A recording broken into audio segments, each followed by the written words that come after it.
Ukraine का master plan fail हो चुका है। ज़ेलेंस्की का खतरनाक प्लान था।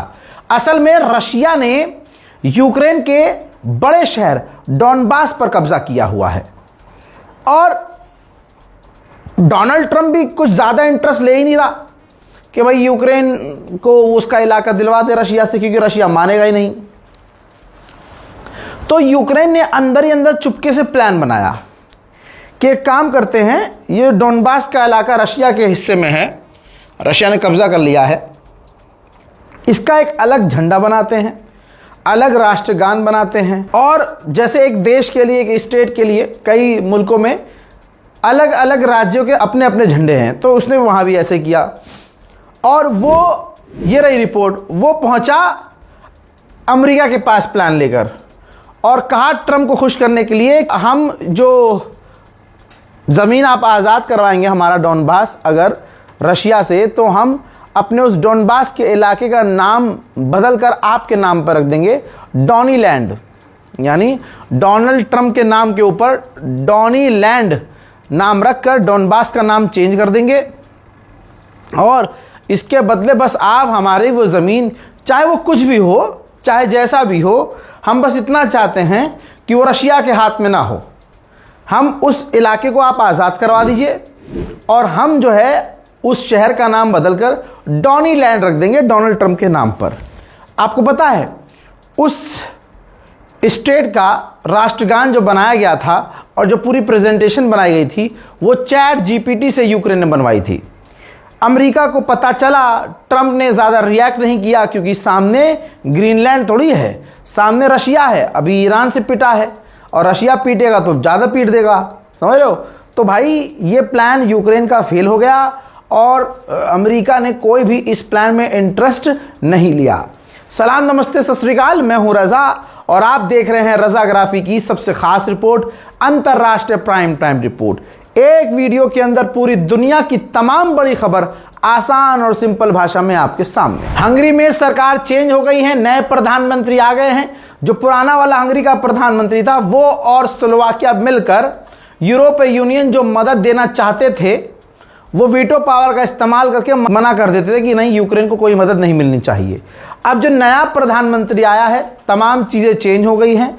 हंगरी और स्लोवाकिया अब राजी हो गए हैं कि यूरोपीय यूनियन जो भी मदद, जितनी भी मदद, जैसी भी मदद यूक्रेन को देना चाहता है दे, हम ऑब्जेक्शन नहीं करेंगे। ज़ेलेंस्की की अब वो जो सारी अकड़ थी 4 साल से वो अब कम हुई है, क्योंकि अब ज़ेलेंस्की ने मांग की है तुर्की से। तुर्की के राष्ट्रपति रजब तैयब एर्दोगान से भीख मांग रहा है ज़ेलेंस्की कि हमारी बातचीत पुतिन से करवाओ, मेरी डायरेक्ट मुलाकात पुतिन से करवाओ। उधर स्पेन यूक्रेन को 100 आर्म व्हीकल्स, तोपें और उसके तोप के गोले भी देगा। तमाम यूरोप अभी भी यूक्रेन की मदद कर रहे हैं। उधर रूस के क्रेमलिन ने बड़ी बात कही, यह रहा वीडियो जिसमें कहा गया है कि व्लादिमीर पुतिन यूक्रेन के राष्ट्रपति ज़ेलेंस्की से मिलने को तैयार हैं, बस शर्त यह है कि डील होने के बाद मिलेंगे। अब आप सोचेंगे भाई डील के बाद क्या फ़ायदा, तो बस ये एक ट्रिक है, क्योंकि पुतिन वैसे भी मिलना ज़ेलेंस्की से नहीं चाहते हैं। यूक्रेन के एक फौजी को आप देख सकते हैं, इसके हाथ में एक हथियार है जो रूस की तरफ से आने वाले शाहिद ड्रोन को, हाथ की कोई मशीन है उससे इंटरसेप्ट करने की कोशिश किया जा रहा है। ये हाथ से ही लॉन्च किया जाता है, जो आने वाले ड्रोन को टारगेट करता है। गाइडेड, इसका जो गोली है या बम समझिए, गाइडेड होती है, मिसाइल जो होती है गाइडेड होती है छोटी सी, और वो जाकर शाहिद ड्रोन को और ऐसे तमाम ड्रोन को लॉक करके हिट करती है। यूक्रेन का रूस पर बड़ा हमला, एक बार फिर से आज दोबारा रूस के ऑयल रिफाइनरी को उड़ा दिया गया। वहीं मेरे दोस्तों यहां आप देख रहे हैं कि इसी का जिक्र करता था मैं ईरान स्पेशल रिपोर्ट में, जहां ईरान में खुद लोग साइन कर रहे हैं कि अपने मुल्क के लिए लड़ेंगे। ये देखिए, यूक्रेन की सेना जबरदस्ती लोगों को दिन दहाड़े किडनैप करके लेके जा रही है फौज में भर्ती करने के लिए। ये यूक्रेन की फौज है। यूक्रेन की हालत इतनी पतली है, लोग लड़ना नहीं चाहते, सेना में शामिल होना नहीं चाहते, लेकिन यूक्रेन उन्हें जबरदस्ती किडनैप करके ले जा रहा है सेना में भर्ती करने के लिए। रूस ने किया है खतरनाक ऐलान। रशिया का कहना यह है कि अब हम अपनी परमाणु फौज बनाएंगे, न्यूक्लियर फौज बनाएंगे। क्यों?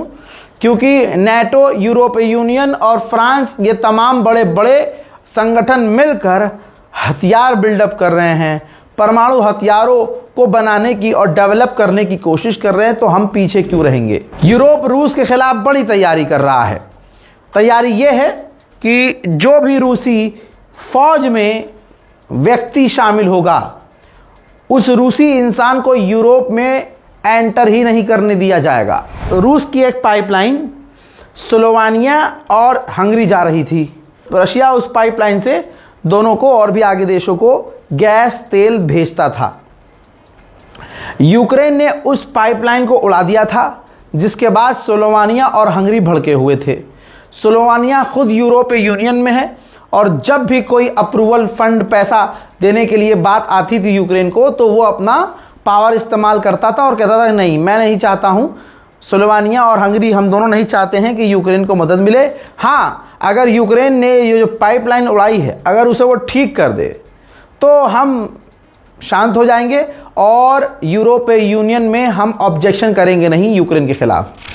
तो अब ज़ेलेंस्की का वीडियो आया है और ज़ेलेंस्की ने खुद कबूल किया है कि हमसे जो गलती हुई थी, जो हमने रूस की पाइपलाइन उड़ा दी थी जो स्लोवेनिया और हंगरी की तरफ जा रही थी, हमने उस पाइपलाइन को ठीक कर दिया है।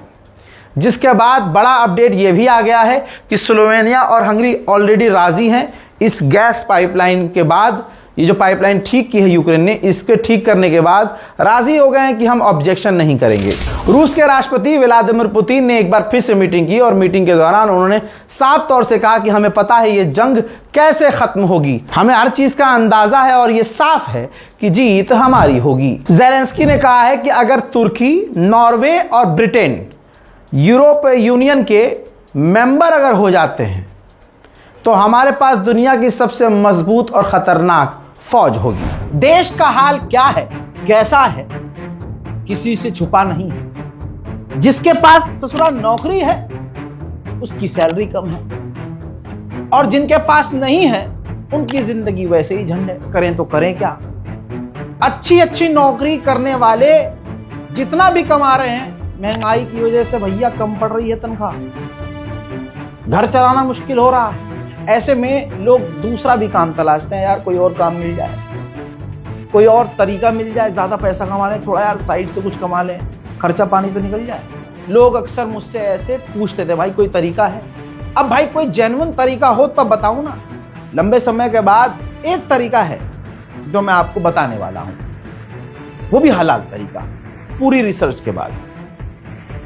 शेयर मार्केट बहुत सुना था भाई मैंने, दिमाग भी बहुत लगाया मैंने। अब एक ऐप है मार्केट वॉल्फ नाम से, हलाल तरीका है दोस्तों। सबसे बड़ी बात यह है कि जो मार्केट वॉल्फ जो ऐप है, ये सेबी से रजिस्टर्ड ऐप है जो इंडिया में काफी तेजी से बढ़ रही है। सोचा आप लोगों को भी बता दूं, भैया फायदा उठा लो, कहीं देर ना हो जाए। आपके पास मोबाइल होना चाहिए और थोड़ा इतना सा दिमाग लगाना है। चलिए मैं आपको बताता हूं कि इस ऐप को इस्तेमाल कैसे करना है। देखिए, मैंने यहां पर पिन डालकर लॉगिन कर लिया और फॉलो ट्रेंड पर क्लिक कर दिया। यह आपको प्रॉफिटेबल ट्रेंड दिखाएगा जो बाजार में चल रहा है और आप एक क्लिक में फॉलो कर सकते हैं। अब जो दूसरी एप्स हैं वो कहती हैं भैया आप इतना इन्वेस्ट करो, इतना इन्वेस्ट करो, इतना करो, ज्यादा करो, है ना। यहां पर मजेदारी की बात ये, कम से कम अमाउंट आप इन्वेस्ट करके काम शुरू कर सकते हैं, ट्रेडिंग शुरू कर सकते हैं। अब जो लोगों को टेंशन होती है, यार नुकसान हो गया तो क्या करेंगे हम, पूरे देश का नुकसान है भाई, उधर भी ध्यान दे लो। यहां 1500 में इतना सोच रहे हो, लेकिन इसमें मैं तरीका बताता हूं। इस ऐप की एक और खासियत फीचर ये है कि एक लेवल पर जब आपका लॉस अगर होने लगा तो भाई अपने आप आसान जबान में कट लग जाएगा, फौरन स्टॉप हो जाएगा। जब आपके लॉस के लिमिट पर कट लगेगा तो इसका मतलब यह है नुकसान नहीं आपका, तो फायदा ही फायदा है। यानी ससुरा नुकसान होना नहीं है और फायदा होगा तो मजे ही मजे। अब इससे बड़ी बात यह कि मार्केट वॉल्फ का जो ब्रोकरेज है वो तमाम मार्केट से सबसे कम है। प्रॉफिट ट्रेंड के हिसाब से मूव कर रहा था। मैंने स्टॉप ट्रेड क्लिक कर दिया और बस 1306 का प्रॉफिट बुक हो गया इतने कम वक्त में। इस पूरी फैसिलिटी को आप 99 रुपीज में लाइफ टाइम के लिए यूज कर सकते हैं। अब बच्चे की जान लोगे क्या? आप यहां पर सब कमोडिटीज भी यानी गोल्ड, सिल्वर, क्रूड ऑयल या नेचुरल गैस पे भी बड़ी आसानी से इन्वेस्ट कर सकते हैं, वो भी सुबह 9 से रात 12 बजे। कमाल की बात यह है कि ये मार्केट वॉल्फ ऐप आपको रिकमेंडेशन देगा कि भैया इसमें फायदा है, इसमें फायदा है, इसमें फायदा है, अकल का इस्तेमाल करो, लगाओ। लोगों ने 28 तारीख को एक दिन में 11,850, जून में 70,468 और जुलाई में 59,696 का प्रॉफिट बुक किया। और इस प्रॉफिट में मार्केट वॉल्फ का कोई कमीशन नहीं लगता। यह ऐप कोई हल्की फुल्की नहीं है। 2 मिलियन से ज्यादा इसके डाउनलोड हो चुके हैं, लोग धड़ल्ले से इस्तेमाल कर रहे हैं। तो भैया पीछे मत रहो, जिंदगी में कभी तो आगे बढ़ो, जल्दी जाओ डाउनलोड करो। इस ऐप का लिंक और डिटेल मैं कमेंट सेक्शन में भी पिन कर रहा हूं, जाइए क्लिक कीजिए, डाउनलोड कीजिए और शुरू हो जाइए। नाजरीन, यूक्रेन कम नहीं है। यूक्रेन, ये तस्वीर देखिए, रूस का जो ऑयल डिपो उड़ाया वो इतना खतरनाक था कि अब ये अगली वीडियो देखिए। रूसी व्यक्ति ने वीडियो बनाया है, काफी दूर से दिखाया है कि उस टैंकर को, उस ऑयल फैसिलिटी को उड़ाने के बाद तेल की बारिश, तेल की बौछार आसपास हुई है। गाड़ियों पर आप ये तेल की बारिश देख सकते हैं, बूंदे देख सकते हैं। वहीं रशिया से आ रहा है नया अपडेट। मेरे पीछे लगी हुई तस्वीर को देखिए। बाल्टिक सी के अंदर रशिया ने अपना परमाणु बॉम्बर उड़ाया है। परमाणु बॉम्बर उड़ाकर यूक्रेन को धमकी और यानी समझ लीजिए धमकाने की कोशिश की जा रही है। यूक्रेन के कई इलाकों पर रूस के बड़े हमले अभी भी जारी हैं, देखिए।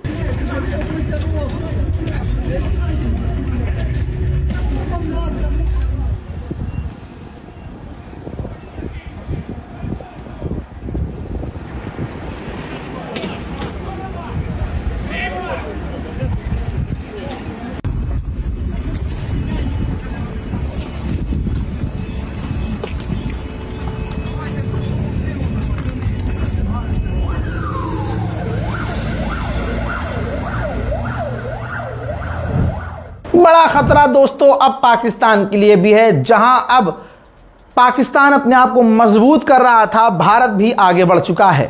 यह रही रिपोर्ट। अब पाकिस्तान के लिए दिक्कत यह है कि अमेरिका से 3.5 बिलियन डॉलर की भारत ने डील की है। जो P-8I एडवांस एयरक्राफ्ट है, जो कि जासूसी के लिए होता है, बड़ी खतरनाक जासूसी करता है। और समुद्र के अंदर अगर कोई पनडुब्बी हो जो रडार पर नहीं आती, तो इस जहाज के जरिए समुद्र के सातों तह में जाकर दूर से ही जहाज सारी जानकारी दुश्मन की निकाल कर दे सकता है। अब इसके बाद पाकिस्तान को इस बात पर यकीन हो गया है कि भारत भी तेजी से समुद्र के अंदर अपनी चील की आंख बढ़ा रहा है। दोस्तों, यह है दिक्कत अब पाकिस्तान के लिए, क्योंकि पाकिस्तान ने जिस तरह से अपनी नौसेना को मजबूत किया है पिछले कुछ सालों में, इसी वजह से भारत ने भी चील की आंख अमेरिका से खरीदने की डील कर ली है। सोचिए, नेपाल की सरकार की पूरी दुनिया में तारीफ हो रही है और कहा जा रहा है ये करप्शन फ्री गवर्नमेंट है। और अब इस पर क्या कहेंगे कि नेपाल के गृह मंत्री सुदन गुरुंग का इस्तीफा हो गया है। मनी लॉन्ड्रिंग के आरोपी से संबंधों पर विवाद हुआ। 1 महीने में 2 मंत्री सरकार से बाहर। हजरात, ये तो मेरी तरफ से लग रहा है, मुझे ऐसा लग रहा है कि ये ईमानदारी है। किसी देश का गृह मंत्री ऐसे रिजाइन दे दे, ये तो हो ही नहीं सकता। हमारा वाला तो हिंदू मुसलमान खुले खुले में कर रहा है। हमारा वाला तो खुले में हिंदू, अस्पताल की बात ना, शिक्षा की बात मुसलमान की बात हो रही है। उत्तर प्रदेश के सीएम सिर्फ मुल्ला, मस्जिद, अजान, लाउड स्पीकर, नमाज, समझ रहे हैं? ये नहीं शिक्षा, रोजगार, व्यापार, ट्रेड, अच्छी सड़कें, इस पे बात नहीं कर पा रहे हैं क्योंकि अब भाजपा की औकात ही नहीं है। बहरहाल नेपाल में जो टॉप के 2 नेता ने 2 ही महीने में रिजाइन दिया है या दिलवाया गया है, ये इस बात का इशारा है कि वहां की सरकार ईमानदार है। भाई सेल्फी खींचने का कीड़ा किस लेवल पर हो सकता है? हर जगह आदमी जाता है, फोटो खींचता है। मुझे तो बड़े बुरे लगते हैं यार ऐसे लोग। और लड़कियों को क्या ही कहना, वो तो पखाने में भी जाती है, वहां भी सेल्फी ले रही होती हैं, क्या कहें महिलाओं को। लेकिन भाई एक घटना है, 2019 में 2 F-15 आपस में टकरा गए थे उड़ते हुए। भाई तब से अब तक जांच हो रही थी, मामला साउथ कोरिया का था। ये रही रिपोर्ट, पता चला है रिपोर्ट से कि उनमें से एक जहाज का पायलट उड़ते हुए फाइटर जेट उड़ा रहा है और उड़ाते उड़ाते वो सेल्फी और वीडियो रिकॉर्डिंग कर रहा था, फोटोज खींच रहा था, जिसकी वजह से वो सामने या बाजू में चलने वाले दूसरे F-15 से टकरा गया, बुरी तरह से डैमेज हुआ और लगभग कहा जा रहा है कि उस डैमेज को ठीक करने के लिए 880 मिलियन वॉन खर्च करने पड़े। आप सोच सकते हैं कि कितनी बड़ी लापरवाही थी, जिस पर अब बवाल साउथ कोरिया में शुरू हो चुका है। मेरे दोस्तों, पाकिस्तान को जबरदस्ती तरक्की के आसमान पर घसीटने वाला कोई और नहीं, चाइना है। जो काम पाकिस्तान नहीं कर सकता, चाइना करवा देता है। अब उसका एक स्पेस प्रोग्राम है, अंतरिक्ष में चाइना अपने चीनी लोगों को भेजने वाला है और उन्हीं के साथ उसने 2 पाकिस्तानियों को चूज किया है कि हम पाकिस्तानियों को भी भेजेंगे। तो उन दोनों पाकिस्तानियों को अब चीन ट्रेनिंग देगा और उसके बाद पहली बार ऐसा होने वाला है चाइना की वजह से कि अंतरिक्ष में अब पाकिस्तानी भी होंगे। अंतर्राष्ट्रीय प्राइम टाइम रिपोर्ट में ही परसों मैंने बताया था कि एक अफ्रीका के देश में जो ताइवान है उसके प्रेसिडेंट दौरा करने की तैयारी में थे, तो चाइना भड़का और चाइना ने अफ्रीका के उन तमाम देशों पर और ख़ासकर उस देश पर इतना प्रेशर डाला कि ताइवान के राष्ट्रपति का वो दौरा रद्द हो गया, जिस पर अमेरिका भड़क गया है। और अमेरिका ने कहा कि यह बर्दाश्त नहीं किया जाएगा, तुम एक देश को दबा रहे हो, डरा रहे हो, धमका रहे हो, ये बदमाशी बर्दाश्त नहीं की जाएगी। हालांकि जो बदमाशी की बात कर रहा है उसकी सारी बदमाशी ईरान ने निकाल दी है। मेरे दोस्तों, ब्रिटेन एक बेहतरीन कानून लाने वाला है और हमें देखना चाहिए कि ऐसा कानून भारत पे भी आए। कानून जो पास होने वाला है पहले ही बता रहा हूं, कानून यह है जो भी 2009 के बाद पैदा हुआ है, जो जनरेशन 2009 के बाद वाली है, वो सिगरेट तंबाकू नहीं खरीद सकती। ठीक, क्योंकि नई जनरेशन गंजेड़ी, नशेड़ी, सिगरेटबाज हो रही है और नई जनरेशन बर्बाद हो रही है, ऐसा ब्रिटेन का मानना है। और मुझे लगता है कि ब्रिटेन का मानना बिल्कुल सही है। ट्रंप कितना हरामी है आप इस बात से अंदाजा लगाइए। एक अमेरिकन पॉडकास्ट में खुलासा हुआ है और CIA के एजेंट ने खुलासा किया है। अमेरिका में तहलका मचा हुआ है इसके बाद कि एक सीक्रेट मीटिंग हो रही थी जिसमें टॉप के लीडर थे और ट्रंप भी था वहां पे। तो ट्रंप ने एज अ प्रेसिडेंट, जिनके पास न्यूक्लियर कोड्स थे ना, जिन अधिकारियों के पास न्यूक्लियर कोड्स थे, उनसे वो कोड मांगे। और सोचिए अगर वो कोड ट्रंप को आज भी मिल जाए तो वो तो साला अपने एक ट्वीट के चक्कर में वो कोड डालकर परमाणु लॉन्च करवा दे। आप समझ रहे हो। लेकिन वहां पर हुआ ये कि इतनी हाई लेवल की मीटिंग में भी डोनाल्ड ट्रंप के मुंह पर थूक दिया अधिकारियों ने और नो कह दिया कि नहीं, हम आपको परमाणु के कोड नहीं दे सकते। अब इस खुलासे के बाद सारी दुनिया में कई तरह के सवाल खड़े हो गए हैं कि अगर उस दिन ट्रंप को परमाणु के कोड्स दे दिए जाते तो ट्रंप न जाने क्या क्या करता। ब्रिटेन की जो नई जनरेशन है उसके बारे में खुलासा हुआ है। जो ब्रिटेन की जवान पीढ़ी है, उस जवान पीढ़ी को लीजिए, उस जवान पीढ़ी की आधी भीड़ ने कह दिया है कि हम अपने मुल्क की किसी भी जंग में शामिल कभी नहीं होंगे, अपने मुल्क के लिए नहीं लड़ेंगे। आपने ध्यान दिया है? नहीं दिया होगा। अमेरिका के टॉप के न्यूक्लियर वैज्ञानिक पिछले कुछ ही महीनों के अंदर बहुत सारे मार दिए गए, कई गायब हैं और FBI ऊपर से नीचे तक का जोर लगाकर भी कुछ हासिल नहीं कर पा रही है। ऐसे ही मैंने ईरान अमेरिका वॉर में कई बार यह भी बताया कि अमेरिका के अंदर ही उसका एयरक्राफ्ट कैरियर खड़ा है और आग लग गई। अब एक नया अपडेट, अमेरिका का एक और टॉप का एडवांस USS जुमवाल्ट नाम का एयरक्राफ्ट कैरियर था जो खड़ा हुआ था अमेरिका के पोर्ट पर। संदिग्ध परिस्थिति में नहीं पता कैसे आग लग गई और आग ऐसी खतरनाक लगी कि 3 उस पर जो सैनिक थे, नौसैनिक, वो घायल हो गए और अभी इन्वेस्टिगेशन टॉप लेवल पर चल रही है कि यह हुआ कैसे। चाइना के विदेश मंत्रालय ने फिर ऐलान किया है कि दुनिया की कोई ताकत चाइना को ताइवान से अलग नहीं कर सकती। यह वक्त की बात है, आज नहीं तो कल ताइवान हमसे मिलेगा और कोई ऑप्शन नहीं है। नेटो के चीफ जो है एर्दोगान से मिलने तुर्की पहुंचे और फिर वहां पर उन्होंने बयान में कहा कि नेटो का अच्छा मेंबर तुर्की है और चाहे कुछ भी हो जाए नेटो तुर्की को डिफेंड करेगा। हजरात, चाइना के हरामीपने को देखते हुए मेरे पीछे एक तस्वीर है, ये भारत का सुल्तानपुर में पूर्वांचल एक्सप्रेसवे है। आप ये देखिए कि वहां पर फाइटर जेट यानी एक्सप्रेसवे पर फाइटर जेट उतारने की और टेक ऑफ करवाने की तैयारी हो रही है। ये एक ट्रेनिंग है और ज़रूरी है क्योंकि उस साइड से चाइना जल्दी पहुंचा जा सकता है और चाइना पर नज़र रखने के लिए, नकेल कसने के लिए वो जगह काफ़ी इंपॉर्टेंट है। अब यहाँ पर देखिए, बहुत लोगों को बुरा लगेगा लेकिन एक बात तो है, मोदी सरकार को अगर आप देखेंगे, आप कितनी भी गालियाँ बकिए, मैं भी आलोचना करता ही हूँ, लेकिन जो काम ढंग का किया है वो मान लीजिए। मैं खुद इस एक्सप्रेसवे पे गया हूँ, मैं खुद लखनऊ कानपुर एक्सप्रेसवे पे गया हूँ, मैं उत्तर प्रदेश में अक्सर घूमता रहता हूँ और बाय रोड ज़्यादा घूमता हूँ।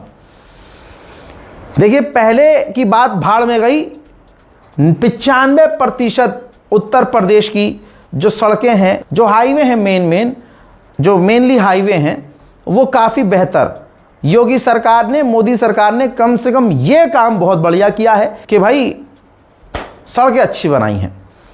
अब फाइटर जेट अगर हमारी सड़क पर उतर रहे हैं तो आप नहीं समझ रहे, ये बहुत मजबूती है हमारे मुल्क के लिए।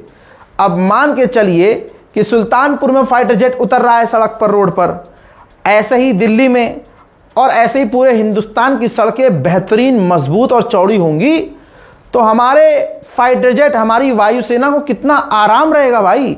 यहीं से उड़े, इमरजेंसी में कहीं भी लैंड कर लिया, कहीं से भी टेक ऑफ करके दुश्मन की ऐसी तैसी करके आ गए। बहरहाल आगे बढ़ते हैं। योगी जी के दिमाग में अब कुछ भी नहीं है। भारत की बात अब हो रही है तो जान लीजिए, इनकी गंदगी जो योगी फैला रहे हैं, जो मोदी फैला रहे हैं, जो नफरत ये फैला रहे हैं, इनका बेड़ा गर्क बहुत जल्द अब होने वाला है। और अगर मुसलमानों ने ईमानदारी से अपनी खुद की लड़ाई शिया सुन्नी देवबंदी बरेलवी मालकी रावजी फारजी अंडा फंडा शंडा ये सब ख़त्म करके, अंसारी मलिक कुरैशी खान पठान ये सब ख़त्म करके अगर एक हो गए, अशहदु अल्ला इलाहा इल्लल्लाह पर आ गए और सब ने मिलकर आवाज़ उठाई, तो देखिए ईरान की जंग के बाद तो मोदी सरकार की औकात दुनिया के सामने है कि भैया ये जो बोलते हैं सब फर्जी बोलते हैं, इनकी औकात कुछ नहीं है। मुसलमानों को गरियाते हैं लेकिन मुसलमानों की ही वजह से इनके घर में खाना बन रहा है और एक मुसलमान देश किलस जाए तो एक रास्ता बन करके इनके हलक को सुखा सकता है। तो ये जो बातें करते हैं मुसलमानों के खिलाफ, औकात इनकी कुछ नहीं है। अब आप योगी का कई दिन से बयान सुन रहे होंगे जिसमें वो कह रहे हैं कि बंगाल की ज़मीन को काबा की ज़मीन नहीं बनाने, मतलब हर चीज़ को घुमा फिरा कर इस्लाम, मुसलमान, ठीक है, उनसे जोड़कर, क्योंकि औकात नहीं है कि शिक्षा की बात करें, अब हैसियत नहीं है कि वहाँ के विकास की बात करें, इतनी हिम्मत नहीं है कि रोज़गार, नौकरी, पढ़े लिखे जो बेरोज़गार घूम रहे हैं उनको नौकरी देने की बात करें।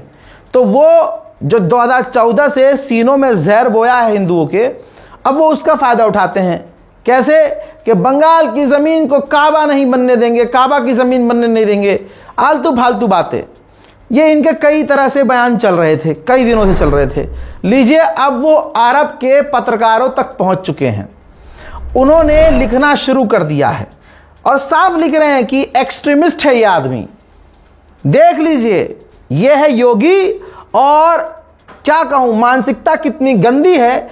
अभी तक तो हम झेल रहे थे कि चलो भाई ऊंचे पद पर बैठा है, अगला फायदा उठा रहा है, क्या कर सकते हैं। लेकिन आप यहां देखिए कितनी अब शर्म की बात है हमारे मुल्क के लिए कि अब अरब तक पत्रकारों तक पहुंच चुकी है और वो लिख रहे हैं कि भाई इस एक्सट्रीमिस्ट की बात सुनो जो उत्तर प्रदेश का चीफ मिनिस्टर योगी है, और कह रहा है कि इलेक्शन स्पीच में कह रहा है कि लैंड ऑफ बंगाल को हम लैंड ऑफ काबा बनने नहीं देंगे।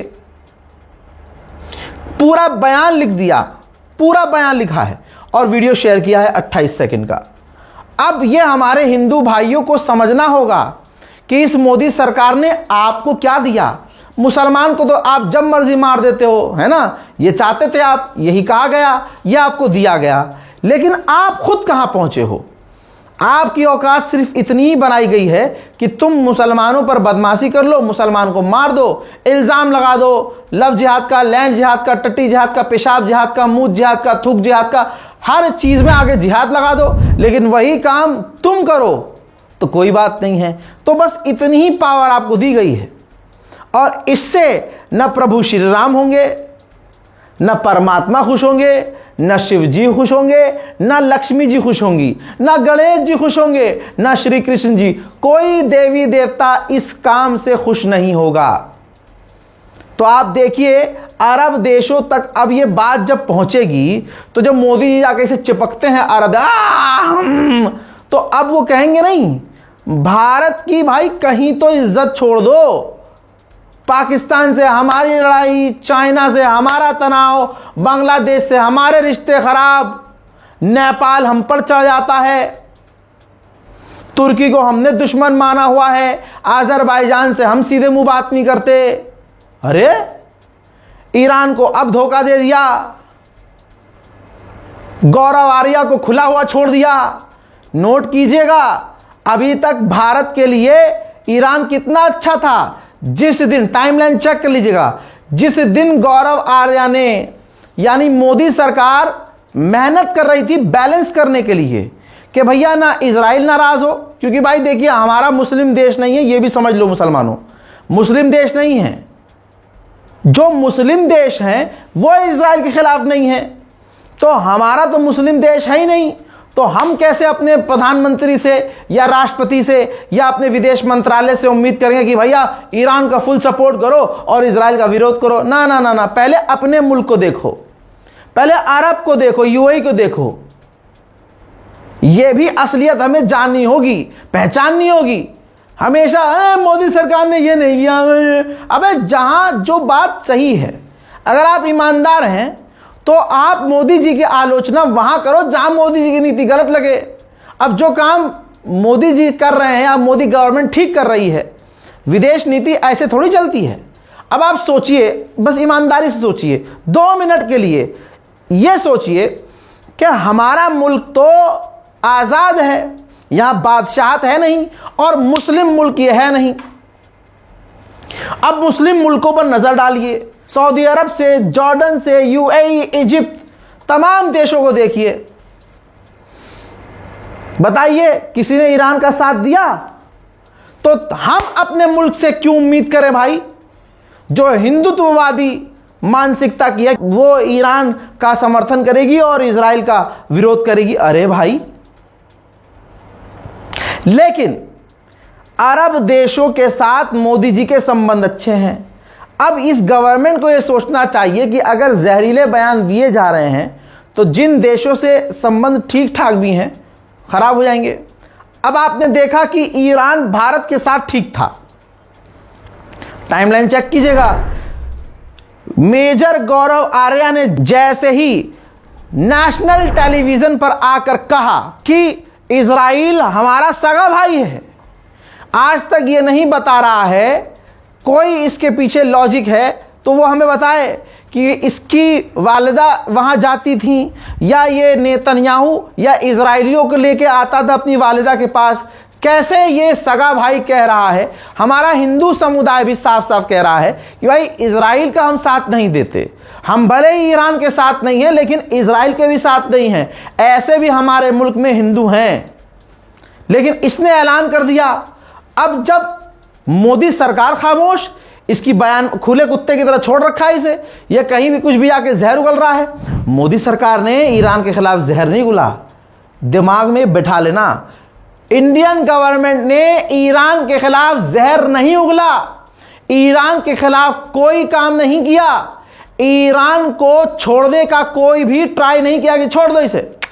बैलेंस किया है कि ना इजराइल हमसे दूर हो ना ईरान हमसे दूर हो। बैलेंस हमारा करना जस्टिफाइड है क्योंकि हम मुस्लिम देश है ही नहीं। जो मुल्ले देश हैं, जब वो इजराइल के साथ हैं तो भाई उस हिसाब से देखो भारत सबसे ज्यादा इजराइल के साथ होगा। फिर आइडियोलॉजी सेम सेम, समझ रहे हो? कुछ बातें नहीं बोली जाती, समझनी चाहिए। तो भाई आप मुझे ये बताओ, जब इंडियन गवर्नमेंट ने मेजर गौरव आर्या को न रोका न टोका, और मेजर गौरव आर्या लिखता है बायो में कि प्राउड है मुझे कि मोदी मुझे फॉलो करते हैं, और मोदी जी फॉलो करते हैं। अब जब अरब देशों को, ईरान को ये दिखेगा, खासकर ईरान को जब दिखा होगा, क्योंकि भाई हमारी जो हैदराबाद की एम्बेसी है उसने उस वीडियो को रीट्वीट किया और आपत्ति जताई, मोदी सरकार ने कोई सफाई नहीं दी, तब भी सफाई नहीं दी। तो आप देखिए, सरकारी और सरकार का बीजेपी का आदमी होकर जब इसने असली मानसिकता टीवी पर खोली, और फिर जब ईरान को पता चला कि अरे ये तो अपने आप को इजराइल का सगा भाई कह रहा है, उसी दिन के बाद भारत के टैंकरों पर हमला होना शुरू हुआ है। आप जिसके भी मानने वाले हैं उसका वास्ता है, जाकर टाइमलाइन चेक कीजिएगा। गोदी मीडिया क्या चला रहा था कुछ दिन पहले तक, भारत के झंडे वाला टैंकर दिन दहाड़े चौड़ में पूरी तरह से बेखौफ होकर स्ट्रेट हॉर्मुज़ से निकला, ये सब चला रहे थे ना। फिर अब ईरान को क्या कुत्ता काटा है कि अचानक से इंडियन टैंकरों पर गोलीबारी शुरू कर दी, इंडियन टैंकर को सीज कर लिया। यह एकदम से तभी होना शुरू हुआ जब मेजर गौरव आर्या ने नेशनल टेलीविजन पर ऐलान किया सरकार बैलेंस कर रही है। सरकार की मेहनत पर थूकते हुए गौरव आर्या ने सारा खेल खराब कर दिया और कह दिया कि मैं तो इजराइल के साथ हूं, मैं इजराइल का सगा भाई हूं। मैं कहता हूं कि गाजा पर 50 बम मारे और लेबनान पर 100 बम और मारे। लेबनान पर हमला इजराइल ने जो किया और गाजा पर जो हमला किया, दुनिया की छोटी से मोटी और मोटी से चौड़ी और बड़ी से छोटी तमाम ह्यूमन राइट एजेंसियां कहती हैं कि इजराइल ने नरसंहार किया है, जेनोसाइड। तो सरकार का आदमी मेजर सो कॉल्ड मेजर गौरव आर्या नेशनल टीवी चैनल पर खड़ा होकर कहता है कि भाई मैं जेनोसाइड का सपोर्टर हूं। ऑब्वियसली जब तुम कह रहे हो कि लेबनान पर बम मारो, वहां सिविलियंस को और मारो, 250 मरे थे, उसके बाद यह बयान दिया उसने कि और मारना चाहिए, मैं तो कहता हूं। तो ईरान जब यह देखेगा, जिसकी लिस्ट में पहली शर्त यही है कि लेबनान पर बमबारी बंद हो, लेबनान में सीज फायर हो पहले, तब हम नेगोशिएशन की टेबल पर आएंगे। और भारत का एक सरकारी पालतू भौं-भौं करने वाला, जिसका दीवाना खुद प्रधानमंत्री मोदी है, सोचो वो जब नेशनल टीवी पर आकर ऐसी बातें कहेगा तो ईरान का रिएक्शन क्या होगा, समझे? बीजेपी पूरी तरह से नंगी हो चुकी है। यकीन यह है कि जो बीजेपी के अंधभक्त थे, मैं चैट नहीं दिखा सकता हूं, मैं अल्हम्दुलिल्लाह बहुत खुश हूं, इसलिए कि कम से कम अब हमारे हिंदू भाइयों की आंखें खुल रही हैं। एक व्यक्ति जो पिछले 4 साल से मेरी आलोचना करता था, कट्टर सनातनी, और मैं इस बात का गवाह हूं कि भाई मैंने उसके पोस्ट में उसको देखा है कि वो कितना सनातनी है।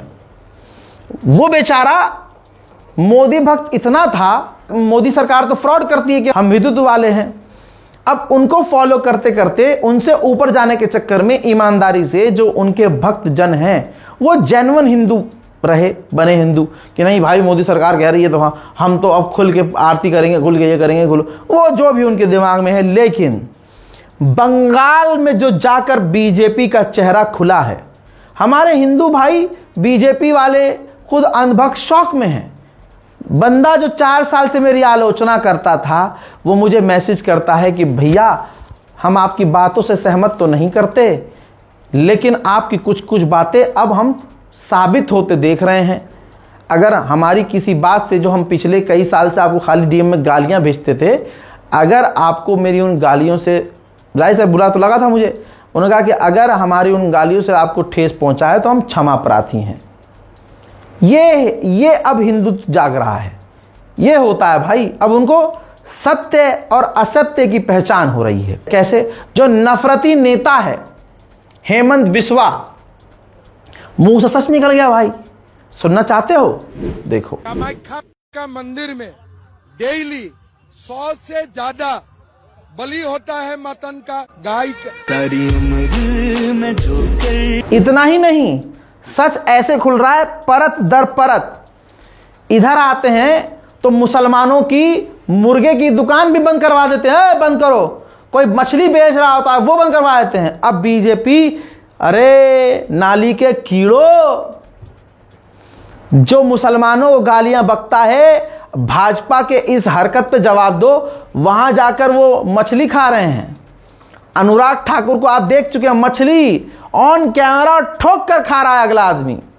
और इधर जब आएगा, दिल्ली में खड़ा होगा तो कहेगा कि मांस मच्छी खाने वाले ये जीव हत्या करते हैं। अभी बकरीद आ रही, देखिएगा, अभी जो मांस मच्छी खा रहे हैं ना, जिन्होंने शराब के नशे में और भांग पीकर होली में गंध मचाई और शराब के नशे में उन्होंने खूब मटन पेला, खूब दबाकर मटन चिकन खाया, वो और जो बंगाल में जाकर मछली पाड़ रहे हैं जबरदस्त तरीके से, वो बकरीद से 3 दिन पहले, हफ्ता भर पहले ज्ञान पेलना शुरू कर देंगे। अरे वो भी तो जीव हैं, जीव हत्या पाप है। अब जीव हत्या पाप नहीं है, अब नफरती इनका गोलू हेमंत बिस्वा भाई, इनका नेता स्टेज से माइक में मुंह घुसा कर कह रहा है कि मैं दीदी को चैलेंज करता है कि दीदी मैं तुम्हारे घर आएगा, तुम्हारी टेबल पे बैठेगा, फिर देखता है मैं तुमसे 1 किलो ज्यादा मांस खाएगा, 1 किलो ज्यादा मांस खाएगा। और दीदी कहती है कि बीजेपी अगर आएगी बंगाल में तो मांस मच्छी बंद कर देगी, लेकिन ऐसा नहीं होगा, मैं खुद खाएगा। देखिए, बेशर्मी का अगर कोई आइकन है तो बीजेपी को वेस्ट बंगाल में आप देख लीजिए। क्या बोलते हैं कि बीजेपी आने से पश्चिम बांग्ला में मांस और मांस बंद हो जाएगा। अरे भैया, असम में बीजेपी का सरकार ही है। असम का सब लोग मांस और मांस दिल लगा के खाते हैं, दिल लगा के खाते हैं। मैं दीदी को बोलता हूं, दीदी आप एक दिन मेरा घर में आ जाइए, नहीं तो मैं आपका घर में जाऊंगा, टेबल में बैठ के दोनों मांस खाने का कंपटीशन करूंगा। आप भी खाए जाओ, रो इलिस आप भी खाते जाओ, मैं भी खाते जाऊंगा। लास्ट में मैं आपसे 1 केजी ज्यादा ही मांस खा जाऊंगा, 1 केजी ज्यादा ही मांस खा जाऊंगा। भाइयों और बहनों, दीदी मुद्दे का बात नहीं बोलते हैं, दीदी काम का बात नहीं बोलते हैं। याद रखिएगा, एक ना एक दिन प्रभु श्री राम तुम सबको सजा देंगे, जिन जिन लोगों ने जुल्म किया है हिंदुत्व के नाम पर। देख लो, एक समय ये पत्रकार हुआ करता था, कुत्ते की तरह उछल उछल कर पत्रकारिता करता था। जो भी भंडारी है, जैसा भी भंडारी है, ये भंडारी बताया जाता है इसका नाम, लेकिन आपने देखा जरूर होगा। अब ये बीजेपी की रैलियों में इसकी औकात यही रह गई है कि ये कुर्सियां सीधी कर रहा है। ये है असलियत, ये है भविष्य। आज भी मैं हिंदू भाइयों से कहना चाहता हूं कि मेहरबानी करके नफरत का चश्मा उतार कर एक बार तुम इनकी हरकतों को देखो और गहरी चिंतन में जाओ और ठंडे दिमाग से सोचो कि तुम्हें बेवकूफ बना कौन रहा है। बीजेपी का एक और क्यूट नेता है, जाहिर सी बात है हर आदमी नफरती नहीं होता, ये भी आदमी नफरती नहीं है। ज़रा इनका एक वीडियो देखिए, और ये तेमजेम इमना एलोंग जो है, इन्होंने जो टाइटल लिखा है ना, कैप्शन, वो पढ़िए। वीडियो तो 4-5 सेकंड का है जिसमें नॉनवेज खा रहे हैं। ऊपर लिखा क्या है, Mamata Didi I am in BJP and a non vegetarian by hobby. जो हिंदू संगठन और हिंदुत्ववादी आतंकवादी संगठन गरीब मुसलमानों की दुकानें बंद करवा देते हैं। अरे अंडा, अरे अरे अरे यहां नवरात्र चल रहे हैं तो अंडा में, अरे हम तो फटीचर है, लाचार है, गरीब है, हमारी नौकरी लगी नहीं, तू रोजगार कर रहा है ना, तेरा नहीं चलने देंगे, हिंदू करे जो करे, तेरा नहीं। ये उनके मन की बात होती है। अब उन सबकी औकात देखो, गायब हैं। उनके बाप में, उनके बाप के बाप में इतना दम नहीं है कि सोशल मीडिया पर इसके खिलाफ लिख भी दें कि भाई इधर वेस्ट बंगाल में तो खुद ये नॉनवेज पेल रहे हैं। बीजेपी का नेता कह रहा है कि मैडम ममता दीदी मैं प्राउड नॉन वेजिटेरियन हूं, और यही जब इधर आते हैं तो कहते हैं जीव हत्या पाप है, राम राम जय श्री राम। अरे धन्यवाद करो प्रभु का मेरे हिंदू भाइयों, प्रभु श्री राम की यही तो लीला है। जो यहां तुम्हें लाल दिख रहा है वो वेस्ट बंगाल में जाकर पीला है, समझ रहे हो। दो चेहरे, मैं कहता हूं ना, डबल इंजन की नहीं, डबल फेस सरकार है। उधर भाई क्या कहें, उम्मीद की किरण कहीं ना कहीं नजर आती है तो दिल खुश हो जाता है। यूपी में बेवजह मदरसों की जांच पर इलाहाबाद हाईकोर्ट सख्त हुआ है। योगी सरकार और एटीएस को तलब किया है।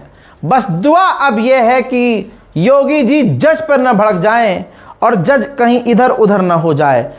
मतलब ऐसा तो होता ही है, हमने बॉलीवुड की फिल्में और बीजेपी का इतिहास देखा है, या तो जज ही गायब हो जाता है या जज ट्रांसफर हो जाता है। उधर बात अब सच होती नजर आ रही है। खबर इंटरनेशनल लेवल की है।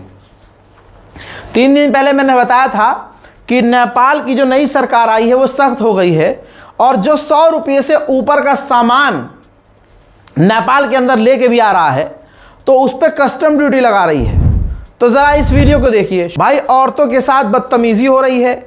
जो औरतें नेपाल में अब जा रही हैं, क्योंकि नेपाल और भारत बिल्कुल ऐसा है, बॉर्डर पहले तो सख्त थे ही नहीं, अब ऐसी सख्ती कर दी गई है, उनके सामान थैलियां फाड़ी जा रही हैं। कोई तेल भी लेके जा रहा है खाने वाला तो तेल निकाल के फेंका जा रहा है। कोई सस्ता सामान भारत में मिलता है, यहां तक कि केला भी नहीं ले जाने दिया जा रहा है। केला हो, सब्जी हो, कोई सामान हो, कोई, और सख्ती इतनी कर दी गई है कि भैया क्या ही कहें। शुरुआत में हमें लगा कि नहीं ऐसा नहीं है, और अब ने भी ये रिपोर्ट किया कि भाई ऐसा नहीं है, लेकिन वो खबर हमारी सही थी क्योंकि पासपोर्ट नहीं मांगा जा रहा है। लेकिन सख्ती इतनी कर दी गई है कि महिलाओं का बैग भी पुरुष चेक कर रहे हैं, साजो सामान चेक कर रहे हैं कि भैया चप्पल, जूता, तेल, कुछ भी नेपाल के अंदर ले जाने नहीं दिया जा रहा है। माननीय एनएसए अजीत डोभाल का वो बयान मेरे दिमाग में आज फिर से आ गया कि मुसलमान इस देश का सच्चा नागरिक है, और दुश्मन ने हमारे मुल्क में हिंदुओं को ज्यादा हायर किया है देश से गद्दारी करने के लिए। तो ये जो हिंदू समुदाय उछलता कूदता है कि देखो मुसलमान आतंकवादी, ना, आतंकवादी मुसलमान नहीं होता। पहली बात, आतंकवाद का कोई मजहब नहीं होता। दूसरी बात, मुसलमान नहीं हिंदू आतंकवादी होता है। पिछले तमाम रिकॉर्ड उठाकर देख लीजिए। अब प्रेस ट्रस्ट ऑफ इंडिया ने यह खबर डाली है, हिंदू हैं इसलिए इन दोनों का मुंह छुपा दिया गया है। पहला है विवेक बंजारा, जो कि ग्वालियर एमपी का रहने वाला है। दूसरा है राजवीर, ये भी ग्वालियर का रहने वाला है। ये दोनों गिरफ्तार हुए हैं। खबर यह है कि ये दिल्ली में ग्रेनेड अटैक करना चाह रहे थे। दिल्ली के अंदर ये आतंकी हमला करना चाह रहे थे और ISI, Pakistan based gangster ISI Shahzad Bhatti के ये अंडर काम कर रहे थे, दिल्ली को दहलाने की कोशिश कर रहे थे। उम्र भी आप देखिए, राजवीर की सिर्फ 21 साल और बंजारा की सिर्फ 19 साल, दोनों ही मध्य प्रदेश ग्वालियर के रहने वाले थे। भाई साहब, स्पेशल सेल ने गिरफ्तार किया है। सोचिए, अगर हमारी एटीएस, हमारी सिक्योरिटी टीम, हमारी दिल्ली पुलिस, हमारी मध्य प्रदेश पुलिस जरा सी भी चूक करती तो देश में ये कितने हादसे करते। पहलगांव अटैक पर कल बहुत सारे सुअर भौंक रहे थे, मुसलमान पहलगांव अटैक में कहां गए थे। सुनो, तुम हिंदू मुसलमान कर रहे थे और मुसलमान कश्मीर का सड़कों पर उतरा हुआ था। कश्मीर के मुसलमानों को मैंने इन आंखों से रोता हुआ देखा है पहलगांव आतंकी हमले के बाद। मैंने कश्मीर के मुसलमानों को पाकिस्तान को गालियां बकते हुए देखा है, इन्हीं आंखों से, इन्हीं कानों से सुना है। तुम्हें तो सिर्फ नफरत फैलानी है और असली गद्दार हिंदू निकल रहे हैं, मुसलमान नहीं। बॉलीवुड की फिल्मों में यह मैं पिछले 10 साल से नोटिस कर रहा हूं, जब से थोड़ा दिमाग चलाना शुरू किया है। लेकिन मुसलमान बेगैरत है, कहां बोलेगा, उसको अपनी नहारी से मतलब है, बस उसके प्लेट में क्या है उससे मतलब है। प्लेट के इर्द गिर्द टट्टी पड़ी हो उससे फर्क नहीं पड़ता। यह मुसलमानों की कड़वी सच्चाई है। हमें फर्क नहीं पड़ता किसी मुसलमान के साथ क्या हो रहा है, जब तक हमें तकलीफ नहीं होगी हम नहीं बोलेंगे। सच्चाई है नहीं है। आपने बॉलीवुड की फिल्मों में आज भी नोटिस नहीं किया होगा कि जब कोई गुंडा दिखाया जाता है, आतंकी दिखाया जाता है या कोई गलत काम करने वाला दिखाया जाता है तो वो मुसलमान दिखाया जाता है। हाँ, थोड़ा सा अब चेंज हुआ है, अब वो काजल, ऐसा साफा, समझ लो, कुर्ता नहीं दिखाएंगे। अब थोड़ा सा चेंज हो गया है, दिखेगा बिल्कुल एडवांस नहीं, जीन्स शर्ट पहनने वाला, हीरो दिखने वाला, लेकिन मुसलमान होगा नाम उसका। और खासकर आपने वीडियोस में, फिल्म में, सीरीज में, चाहे नेटफ्लिक्स पर हो, अमेजॉन प्राइम पर हो, कहीं भी हो, आगे जो फिल्में नहीं आ रही हैं उसमें आपने देखा है जब गुंडे को दिखाया जाता है कि गुंडा किस इलाके में रहता है, तो दिल्ली की जामा मस्जिद दिखाई जाती है, वहां से ड्रोन फुटेज होता है, फिर गुंडा भाग रहा होता है, दिल्ली 6 की गलियों में भाग रहा होता है। दिल्ली 6 के जिम्मेदारान काहे के कद्दू के जिम्मेदारान हैं? तुम्हारे इलाके में शूटिंग हो रही है, तुम होने क्यों दे रहे हो? पहली तो बात ये बताओ। अरे हमारे कैफे का नाम हो जाएगा, अरे हमारे इलाके का दिल्ली 6 का नाम होगा, हमारे यहाँ। अरे जाहिलो, तुम्हारे यहाँ शूट करके, तुम्हारे छाती पर शूट करके फिल्म, तुम्हारे मुसलमानों का गलत कैरेक्टर दिखाया जा रहा है फिल्म में, तुम देखते नहीं क्या? कभी भी अब आज के बाद जब ये रजा कह रहा है ना, तब आप नोटिस कर लीजिएगा, मुसलमान आतंकी, गुंडा, किडनैपर कोई भी दिखाया जाएगा तो उसकी रिहाइश किसी कमरे में, किसी छत पर दिखाया जाएगा कि दिल्ली जामा मस्जिद के इलाके का। समझ रहे हो आप? लेकिन असलियत क्या है ये देखिए, दोनों हिंदू। अब वो जो मीम लगाते थे हैं कि देश के बाहर का नहीं, देश के अंदर का, ये है अंदर के। अब योगी आदित्यनाथ के मुंह में इतना दम है तो बोल कर दिखाएं, जबान खुले तो सही।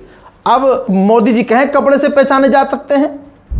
आइए, अब न्यायपालिका पर सवाल क्यों उठता है, इसकी एक तस्वीर समझ लीजिए। यह रही खबर न्यूज़ 24 की। परिवार के साथ भागेश्वर धाम पहुंचे पूर्व सीजीआई बीआर गवई, जिनके लिए बाबा इतने जरूरी हैं। और वो बाबा कैसा है और उसकी मानसिकता पर लब्बैक कहने वाला, उनकी मानसिकता को अपनाने वाला पूर्व सीजीआई था। तो वो अभी थोड़ी ना हुआ होगा, वो तो जब सीजीआई होंगे तब भी ना, तब भी इनके फैन रहे होंगे, इनके भक्त रहे होंगे।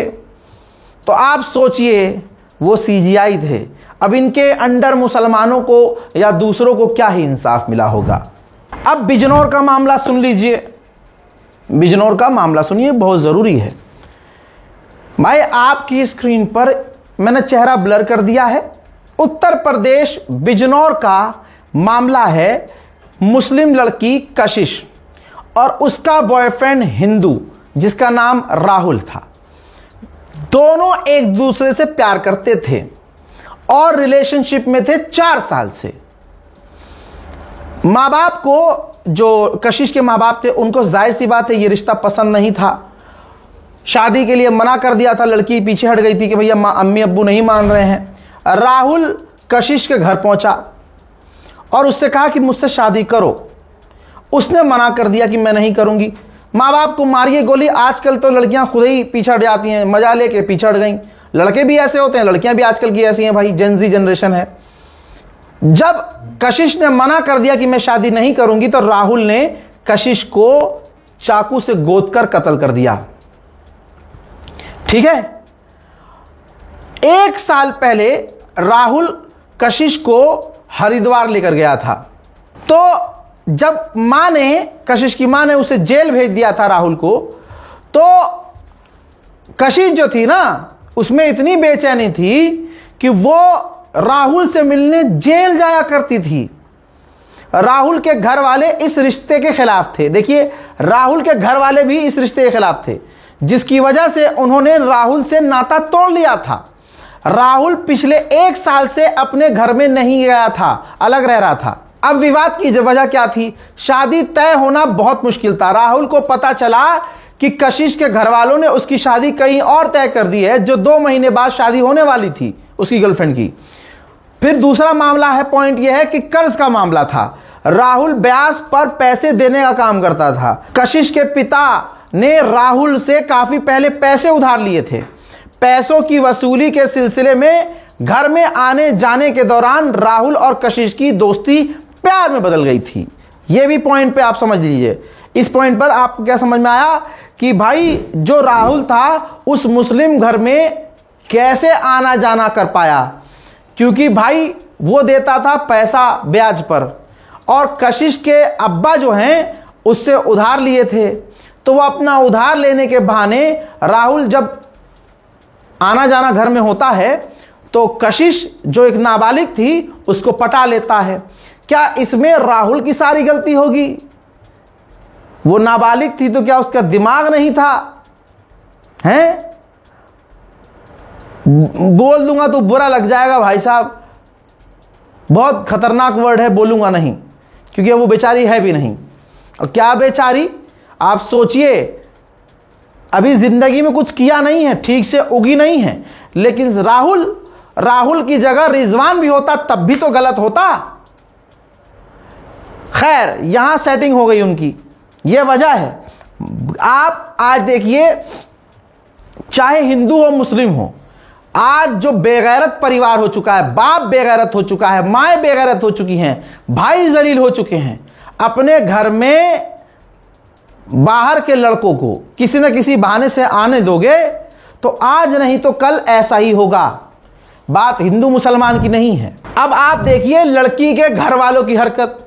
जो कशिश थी उसके बाप पैसा नहीं दे पा रहे थे वापस, तो समझौता करने की कोशिश की। अरे भाई, पैसा लिए, औकात नहीं है तो लो मत, चुका नहीं पा रहे हो तो लो मत। ठीक। अब इसने क्या कहा, सेटिंग तो कर ली थी इसने कशिश से। अब जब पैसा नहीं चुका पा रहा था उस कशिश का बाप, तो राहुल ने कहा कि मैं एक शर्त पे पैसे माफ कर दूंगा, मेरी शादी कशिश से करवा दो। अब यहां पर बाप मान नहीं रहा था कि भैया उधार पैसे की बात अलग है, लेकिन मैं अपनी बेटी की शादी तुम्हारे से नहीं करूंगा। और राहुल के घर वाले भी तो राहुल को छोड़ चुके थे इसी बात पर कि हमें यह रिश्ता मंजूर नहीं है। ऐसा नहीं है कि वो मर गई तो यह नहीं कहूंगा कि उसकी गलती नहीं थी, गलती थी। दुनिया में क्या हो रहा है अकल नहीं थी, लेकिन प्यार में बाजी पड़ गई थी। समझ रहे हो, प्यार में पड़ गई थी। मुल्क में क्या चल रहा है, मोहल्ले में क्या चल रहा है, माहौल क्या है, घर में खाने के लिए पैसा नहीं है, मेरे बाप ने जिस लड़के से उधार लिया है दूसरे मजहब का है, लेकिन खुजली इतनी थी कि नहीं भाई साहब, उसे मुझे प्यार। और वही प्यार का खौफनाक अंत ये हुआ कि राहुल प्यार में अंधा था। उसके बाप ने, लड़की के बाप ने शादी कहीं और तय कर दी। 2 महीने बाद शादी होनी थी। शायद बाद में लड़की को समझ में आ गया था, लड़की ने राहुल से शादी करने को इनकार कर दिया। राहुल ने चाकू लेकर उसको खत्म कर दिया। इस तरह से लव स्टोरी का दर्दनाक खात्मा हुआ। अब मैं देख रहा हूं बहुत सारे मुसलमान लगे हुए हैं, भाई ये देखो भगवा लव ट्रैप हुआ है। भगवा लव ट्रैप नहीं है ये, होता है भगवा लव ट्रैप, लेकिन यह मामला भगवा लव ट्रैप नहीं है। और माफ कीजिएगा, मैं तमाम मुसलमानों से कह रहा हूं, मुझे माफ कीजिएगा, मैं ये नहीं मानता हूं कि मुसलमान लड़कियां चू होती हैं। उनको पता है पिछले 2014 से अब माहौल क्या बन चुका है। वो जानबूझकर हिंदू लड़कों के साथ अपनी मर्जी से जाती हैं। माफ कर देना, आज मुसलमान लड़कियों को हिंदू लड़के ही पसंद आते हैं, मुसलमान नहीं। माफ कीजिएगा, यहां तक कि यह भी देखा जा रहा है कि अगर मुस्लिम लड़की को, बुरखे वाली को किसी तिलकधारी के साथ देखा जा रहा है और उसे समझाने की कोशिश की जा रही है, तो सामने से वो कह रही है तेरी मां की थोड़ी के तू समझाएगा मुझे, मेरी मर्जी, मेरा जिस्म, मैं 18 से ऊपर की हूं, जिसके साथ जाऊंगी। तू कौन होता है? मुल्ला है, मौलवी है, कौन है तू? ये वीडियोस देखी हैं मैंने। ये आज की मुसलमान लड़की है, आज की मुसलमान लड़की। आज की मुसलमान लड़की को सब पता है, सब पता है, सब कुछ। खुदा की कसम मैं बोल नहीं पा रहा हूं, कंट्रोल कर रहा हूं, परिवार देख रहा है। सब कुछ पता है मुसलमान लड़कियों को। जानबूझकर ये हिंदू लड़का, मेरा वाला राहुल ऐसा नहीं है। अरे लड़का कोई भी हो, आज माहौल खराब है, सब बिस्तर तक के चक्कर में है कि बस बिस्तर पर। बस दो तरह के लड़के मिलेंगे तुम्हें। एक तरह का वो लड़का जो भाई एक बार तुम्हें इस्तेमाल करेगा, छोड़ देगा, पीछे हट जाएगा, बहाना मारना शुरू कर देगा। अगर तुम बहुत खूबसूरत हो, बहुत जैसे कहते हैं ना, सो कॉल्ड, माफ कीजिएगा, सेक्सी हो, हॉट हो, जो आजकल के लड़के बोलते हैं। और वो कर क्या रही हैं वो लड़कियां? वो यही तो कर रही हैं। जिम जा रही हैं तो चूतड़ निकाल के वीडियो बना रही हैं, घर में वीडियो रील बना रही हैं तो भाई क्लेवेज दिखा के बना रही हैं। सोशल मीडिया पर सब अति हो रखी है सारी। और मैं अपने घर की बात कर रहा हूं, मैं मुसलमान की बात कर रहा हूं। बुर्का पहन रही हैं, घर से दबाव है बुर्का पहनने का, लेकिन बाजी को नंगा रहना है, सेक्सी दिखना है, तो वो बुर्का ऐसा पहना है कि बुर्का ना पहने तो ज्यादा सही लगेगी। यहां से टाइट, यहां से टाइट, यहां से टाइट। और मेट्रो स्टेशन पे एक बार अगर मोहल्ले से निकल के पहुंच गई, अब वो कॉलेज पहुंचेगी नंगी, क्योंकि मेट्रो स्टेशन पर ऐसे निकलता है बुर्का और ऐसे गोल होके सीधा बैग में जाता है। और फिर आप नीचे से ऊपर देखो, ओहो हो, एक गैर मुस्लिम लड़की जा रही होगी ना, तो वो फिर भी सही लगेगी। और आज की मुसलमान लड़की, हवा की बेटी, किसी वहश्या से कम नहीं लगेगी। अब ये वहश्यागिरी चल रहा है। इंस्टाग्राम पर देखो, इंस्टाग्राम थोड़ी बाथरूम बन गया है। इंस्टाग्राम वो कहते हैं ना, गेट रेडी विद मी, उसमें बड़ा पैंटी में लड़की आ जा रही है कि भैया ले, वो उतार रही है कि देखो अब मैं ये उतार रही हूं, अब मैं ये पहन रही हूं। दुनिया को समझ में नहीं आ रहा है, मुसलमान लड़कियों को सब समझ में आ रहा है। ये जानबूझकर इनकी हवस इतनी ज्यादा हो चुकी है कि इनको दिख ही नहीं रहा है कि भाई मैं कहां जा रही हूं, क्या कर रही हूं, किसके साथ कर रही हूं। मैं तो भाई इस्लाम के उससे नहीं कह रहा हूं, मैं तो ये कह रहा हूं तुम्हें बॉयफ्रेंड बनाना है, अरे भाई तो तुम दीन में रहो, अपने इस्लाम, अपने मजहब के लड़के को देखो। लव मैरिज करनी है ना तुम्हें, मुसलमान लड़के बहुत हैं, बेरोजगार भी बहुत हैं। तुम्हें बॉडी बिल्डर चाहिए, बेरोजगार मिल जाएगा तुम्हें बॉडी बिल्डर। और भाई थोड़ा ज्यादा मेहनत कर लोगी तो तुम्हें हो सकता है। और लड़कों की कमी है हिंदुस्तान में, मुसलमानों में लड़कियों की कमी है? नहीं है कमी नहीं है, लेकिन हमारी कौम की लड़कियों को हिंदू के साथ रहना है। यह आज की सच्चाई है। सबको पता है चल क्या रहा है, खबरों में दिख नहीं रहा। भगवा लव ट्रैप सुना नहीं होगा, सब सुना है। इंस्टाग्राम पर, ट्विटर पर वो है नहीं है हमारी बहनें, लेकिन उनको हिंदू ही पसंद है। तो हम क्या करें भाई, कोई भगवा लव ट्रैप नहीं है। जहां चल रहा है, जो है मामला वो भगवा होगा। लेकिन यहां तो भाई दूसरा ये मामला, 4-4 साल से रिलेशनशिप में, नाबालिग है लड़की। और इसमें सबसे बड़ी गलती इनके माँ बाप की है। माँ बाप को पता नहीं है कि वो इंस्टाग्राम चला रही है, माँ बाप को पता नहीं है वो सोशल मीडिया पर है। माँ बाप पूछ नहीं सकते तुम किससे बात कर रही हो, कहां जा रही हो। गरीबी इतनी ज्यादा है। मैं अपने वकील साहब के साथ ज्यादातर रहता हूं, तो बता रहे थे एक मामला ऐसा आया कि भाई लड़की एक ही घर में रहती है, एक गरीब है, एक कमरा है, एक कमरे में बात हो रही है, रात रात भर एक ही कमरे में अपने जो बॉयफ्रेंड से बात कर रही है, तो ये कैसे पॉसिबल है कि मां को नहीं पता होगा, बहन को नहीं पता होगा? एक ही कमरा है, किराए पर रह रही हैं और वो अपने बॉयफ्रेंड से बात कर रही है पूरी रात, तो कोई सुन नहीं रहा है। छत वत पे जाने का कोई ऑप्शन नहीं, क्योंकि वो कमरा है, फ्लैट है, फर्स्ट फ्लोर ले रखा है, उस पर एक कमरा है, लेटरिन बाथरूम है। तो भाई सबको पता है।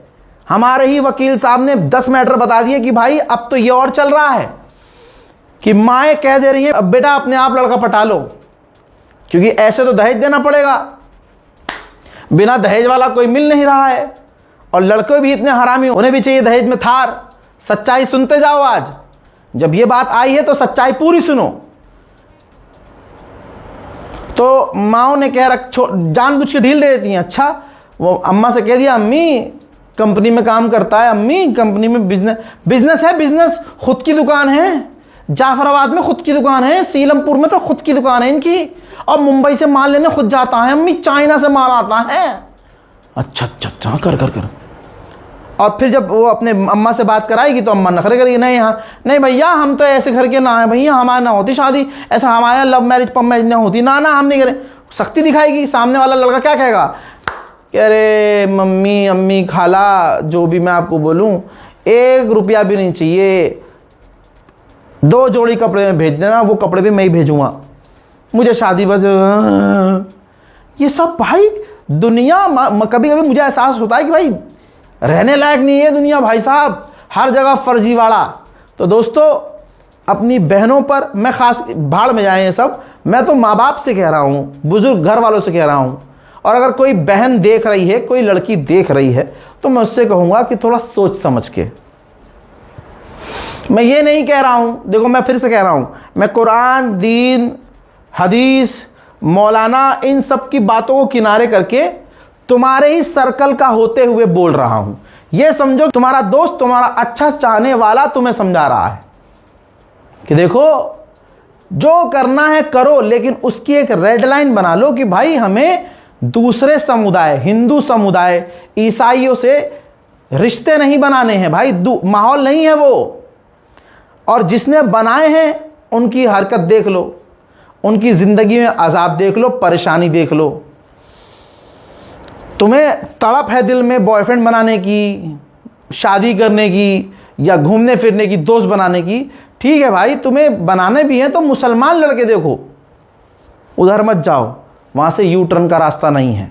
फिलहाल के इस रिपोर्ट में इतना ही। और फिर से कह रहा हूं, याद रखिएगा मार्केट वॉल्व के बारे में जो बताया है, 2 मिलियन से ज्यादा लोग इस्तेमाल कर रहे हैं, यूज कर रहे हैं, और लोग दिन प्रतिदिन डाउनलोड कर रहे हैं। समय हाथ से ना निकल जाए, जिंदगी बहुत कम मौका देती है, तो इस्तेमाल कीजिए, टेस्ट कीजिए, ट्राई कीजिए मार्केट वॉल्व को। डाउनलोड लिंक मैंने डिस्क्रिप्शन में भी डाल दिया है और कमेंट में भी पिन कर दिया है। वस्सलाम, जय हिंद।